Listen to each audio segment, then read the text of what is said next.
안녕하세요. 오늘은 연립 1차 방정식에 대해서 알아보도록 하겠습니다. 용전이는 엄마 심부름으로 과일 가게에 갑니다. 사과와 배를 섞어서 10개를 사오라는 엄마 말씀을 떠올리며 과일을 집어들기 전에 고민을 합니다. 사과는 몇 개, 배는 몇 개를 사지? 사과가 더 맛있으니까 배는 2개만 사고 사과를 8개를 살까? 아니면 그냥 똑같이 5개씩 살까? 배의 개수를 x라고 하고 사과의 개수를 y라고 할 때 x 더하기 y의 값이 10이 되는 x와 y의 값을 찾아보면 이렇게 여러 가지 경우가 있습니다.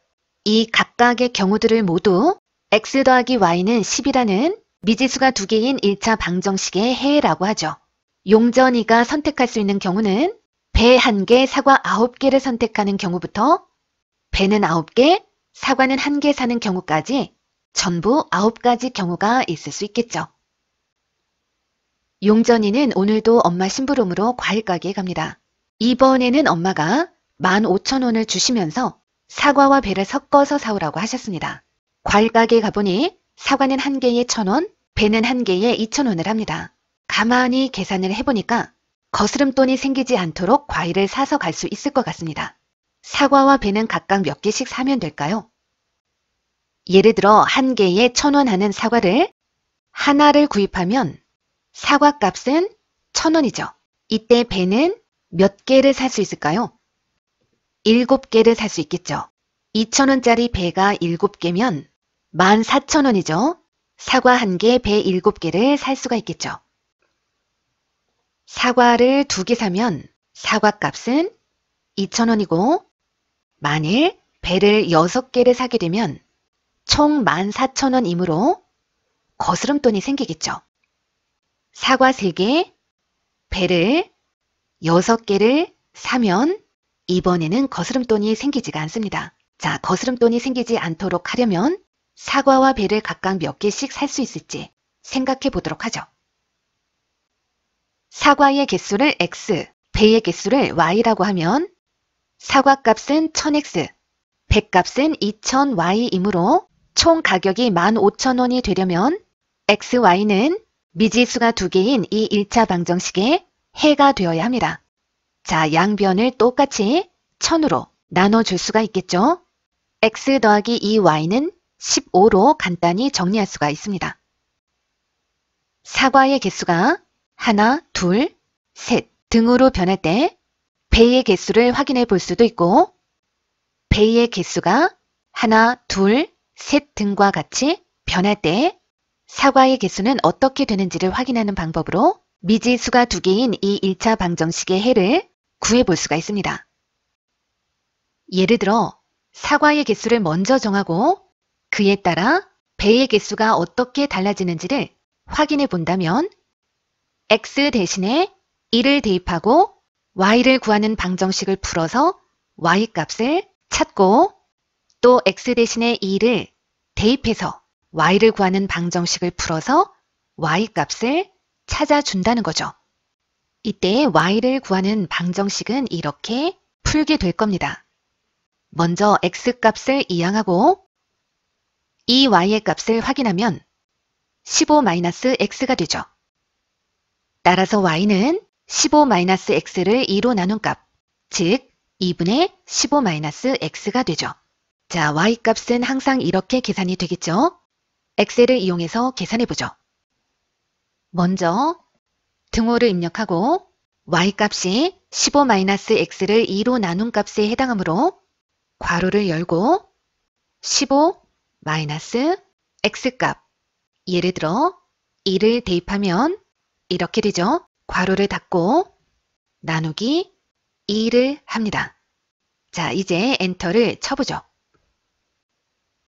이제 이 셀에 적용된 수식을 그대로 다른 셀에도 똑같이 적용을 해보면 이렇게 계산이 되죠. 이 중에 x값과 y값이 모두 자연수에 해당하는 것, 이렇게 7가지 경우가 있습니다. 만약에 배의 개수를 먼저 정하고 그에 따라 사과의 개수가 결정되더라도 똑같이 7가지 경우가 나오겠죠. x값은 간단히 15-2y로 계산이 되니까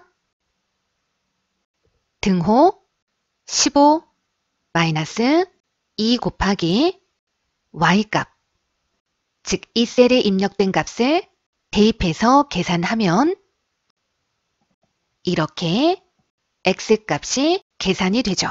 이 중에 x값과 y값이 모두 자연수가 나오는 경우는 이렇게 7가지 경우가 되겠죠. 거스름돈이 생기지 않도록 과일을 사서 가는 방법에는 이 7가지 경우가 있겠죠. 예를 들어 사과는 9개, 배는 3개를 산다고 하면 1,000원짜리 사과 9개는 9,000원이죠.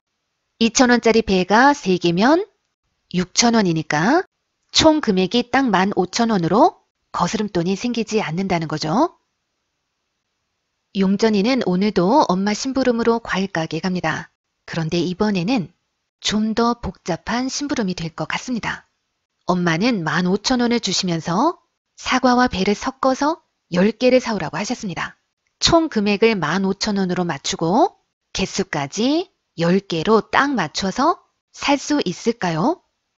사과의 개수를 x라고 하고 배의 개수를 y라 하면 엄마가 요구한 조건을 식으로 나타내보면 이렇게 미지수가 2개인 1차 방정식으로 나타낼 수가 있겠죠. 그렇다면 용전이는 이 두 방정식을 모두 만족하는 x값과 y값을 구해서 엄마 심부름을 해결해야 하는 거죠. 이렇게 2개의 방정식을 모두 참이 되게 하는, 즉 공통의 해를 구하고자 할 때는 이렇게 두 방정식을 묶어서 나타낼 수가 있는데 이를 연립한다라고 합니다. 또 이렇게 연립해서 나타낸 방정식을 연립방정식이라고 합니다. 즉 연립방정식이란 2개 이상의 방정식을 동시에 참이 되게 하는 공통해를 구한다는 뜻이죠. 이미 2번의 심부름을 훌륭하게 해냈던 용전이는 이렇게 간단하게 생각했습니다. 개수의 합이 10개인 경우 중에서 총 금액이 15,000원이 되는 것을 찾아보자. 예를 들어 사과는 1개, 배는 9개를 구입했을 때 총 금액은 1,000원짜리 사과 하나 더하기 2,000원짜리 배가 9개죠.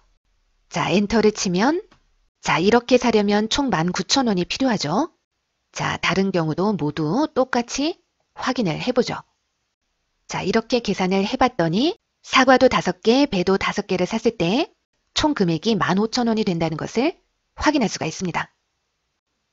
그런데 이렇게 생각할 수도 있겠죠. 총 금액이 15,000원이 되는 경우 중에서 개수의 합계가 10개가 되는 것을 찾아보자. 예를 들어 사과는 13개, 배는 1개를 사게 되면 개수의 합계가 13개 더하기 하나니까 전부 14개가 되죠. 이렇게 개수를 확인하면 또는 두 방정식의 해를 각각 구해주고 그 중에서 공통의 해를 찾아주면 연립방정식의 해를 구할 수가 있습니다.